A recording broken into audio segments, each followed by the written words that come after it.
Now, a report from Reporters Without Borders said journalist deaths rose by 8% this year.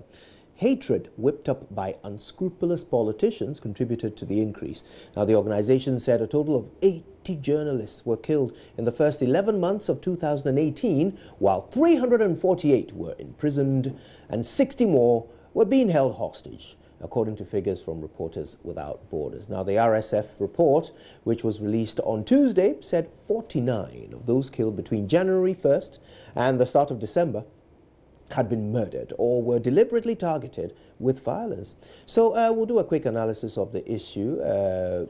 Reporters Without Borders will present their annual report analyzing press freedom around the world in 2018. And of course, what we did was we spoke to our partners at DW.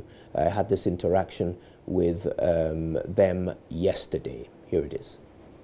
Say that this reveals an unprecedented level of hostility towards media personnel, and it explains those statistics that you mentioned earlier, the fact that 80 journalists were killed or 348 currently in prison, and it then states some of the countries where this is more prevalent. For example, talking about Afghanistan, Syria and Mexico as countries where journalists were killed, or China, Saudi Arabia, Turkey, Iran, Egypt, where they are imprisoned, or other countries where journalists are held hostage, like Syria, Iraq, or Yemen.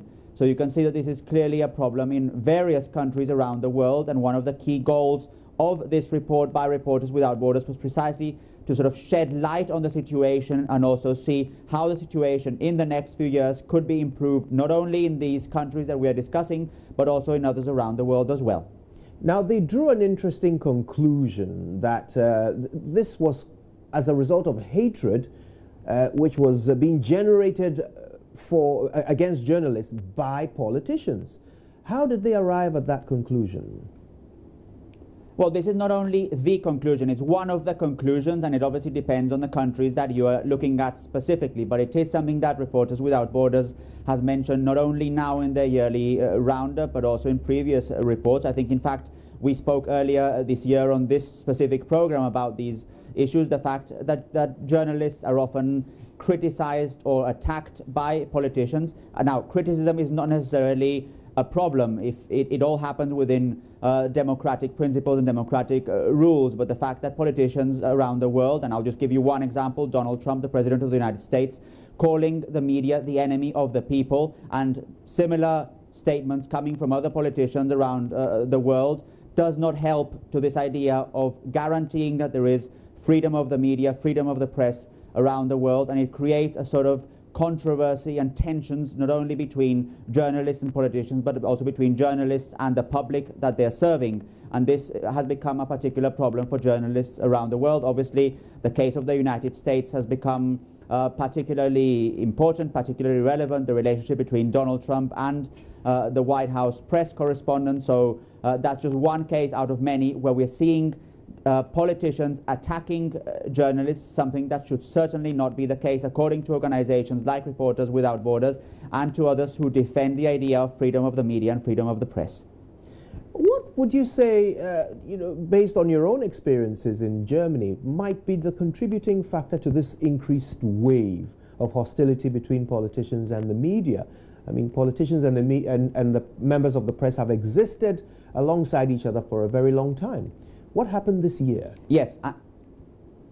Well, and there have been tensions for a very long time as well, so this is not necessarily new, but there are sort of elements that have been different in recent years. Obviously, the fact that there is now social media around the world, that there is all this wave of misinformation, of fake news, as some politicians have also called it, the fact that the trust that media, that people have in the media has also shifted, and the fact that there are waves, for example, of populist movements, not only here in Europe, but also in other parts of the world, whereby some of these politicians have openly criticized and attacked media outlets and journalists around the world. These are all elements that have contributed to this changing environment. You're right when you say that the relationship and the tensions between politicians and media, that's nothing new. That's happened for many, many, many years. But there are particular elements to the times we're living in now. For example, this social media that I mentioned earlier, or the fact that there are populist movements in different parts of the world and that some populist politicians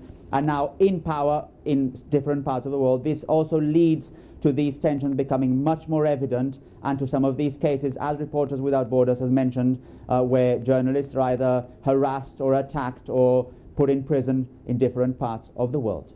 Now, American-based Saudi journalist Khashoggi, who was killed in Turkey, is a high-profile example of one of the journalists that unfortunately must be part of the statistics we just shared. But in other parts of the world, are we seeing killings of journalists not getting as much media attention as Khashoggi's case did? And what would account? Well, even in Europe, for example, you had a couple of cases, one from a Slovak data journalist. You also had earlier the very, the bad case in Malta, Daphne Caruana Galizia. So even in Europe, you have cases of journalists being killed, or in Latin America, where I come from, you also have that in countries like Mexico, for example. Mexico, in fact, is one of the countries mentioned in this latest roundup of Reporters Without Borders. So there are different countries where this is sadly happening. As I mentioned earlier, Afghanistan, Syria, Mexico, 3 countries mentioned in that yearly roundup by Reporters Without Borders where journalists have been killed in the last few months. So if the public are trusting journalists less and less, what are they replacing the work of the media with? It does seem that is the case, that the public is trusting the media less and less. Just think about how it was perhaps a few decades ago, where people would tend to watch only one news program in the evening that they would definitely trust, and they would read one newspaper which they believed always had true information. That obviously, with the rise of social media platform, with this whole idea of breaking news, with the development of different platforms, has changed, and that has also changed the relationship between us journalists and the public that is either watching or listening or reading our reports. And many of them are actually changing the daily reports or the daily news programs or daily papers with information that they find on social media. And the problem there is that obviously information in social media is not always reliable. In some cases it is reliable, but not always. And that is one of the big challenges that journalists have, not only here in Europe, but also in other parts of the world, how to make sure that they can still inform different people around the world on, for example, social media platforms, on their traditional platforms as well, and at the same time make sure that they still remain fact-based, that they can still explain the truth, that they can still encourage debate, that they can still encourage different elements of a democratic debate, and that they can increase that relationship of trust between journalism and the media. Africa, many countries like Ghana are seeing an increase in press freedom, an improvement in press freedom. Here in Ghana today, the president will be holding his 3rd press encounter since he took up office in 2017. This is unprecedented for Ghana. Does the report indicate how African media is performing, African journalism is performing in 2018? That specific report doesn't, but the report does link to a report that came earlier in the year, which we discussed here in this live cross. And it specifically does mention all these ideas of what is happening in Africa. It says, for example, that there was a slight improvement, but that there are still problems and black holes. That's how it described it. Specific cases that are worrying for Reporters Without Borders were in Eritrea, Burundi, Somalia, and some of the problems that they highlighted were investigative reporting, something that they described as being risky, covering street protests in many African countries, a delicate exercise, and internet cuts or restrictions used as censorship tools. Specifically on Ghana, it described Ghana as the best-ranked African country, number 23rd on the list. Said that there is media pluralism but not enough independence, and it said that it's regarded as one of the most democratic countries in Africa, and a chapter in its constitution guarantees media pluralism and independence. So all in all, saying that there is not enough independence, but also stressing some of the positive elements in Ghana, in other parts of Africa as well. Key, this relationship between journalism and public that's something that's important not only in Africa, but also, as we discussed earlier, also here in Europe. Well, that's very useful data in that report to help us all plan what targets we want to achieve in 2019 in our profession.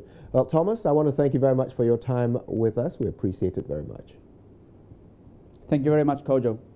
And that was Thomas Sparrow, political correspondent with our partners, DW. Yeah, that happened yesterday. But right here, today, Thursday, it's time for sports right after these.